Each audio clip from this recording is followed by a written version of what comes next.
தஞ்சை மாவட்டம் ஆற்றுப்பாலம் பகுதியில் ஹெல்மெட் அணிந்து வந்தவர்களை ஊக்குவிக்கும் விதமாக 1 லிட்டர் பெட்ரோல் மற்றும் ஐஸ்கிரீம் பிரியாணி வழங்கி அசத்தியுள்ளது போக்குவரத்து காவல்துறை.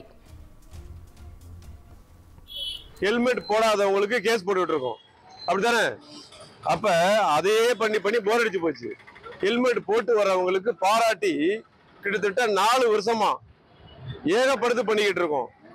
ஃப்ரீ பெட்ரோல், 50 பேருக்கு ஐஸ்கிரீம், 50 பேருக்கு பிரியாணி, 50 பேருக்கு தக்காளி. அதனால திரும்ப தொண்டை தண்ணி போக கத்தி பிரயோஜனம் இல்லாம பண்ணாதீங்க. இன்னைக்கு நீங்க போட்டு வந்தது உங்க எல்லாரையும் பாராட்டி ஃபர்ஸ்ட் ஒரு ஐஸ்கிரீம் கொடுக்குறோம். அடுத்தது இங்க பெட்ரோல், ஃப்ரீ பெட்ரோல் 50 பேருக்கு இங்க கூப்பன் கொடுத்துருவோம். நீங்க இங்கேயே பெட்ரோலை போட்டு இப்படியே போயிடலாம். ரைட்டா? இது நீங்க எல்லாருக்கும் சொல்லணும், தெரியுதா? சரிங்களா? எத்தனை பேருக்கு சொல்லுவீங்க? எல்லாம் கை தூக்குங்க. உங்கள் தந்திவன் தொலைக்காட்சியில் கணபதியே வருவாய் தினமும் காலை 7 மணிக்கு காண தவறாதீர்கள்.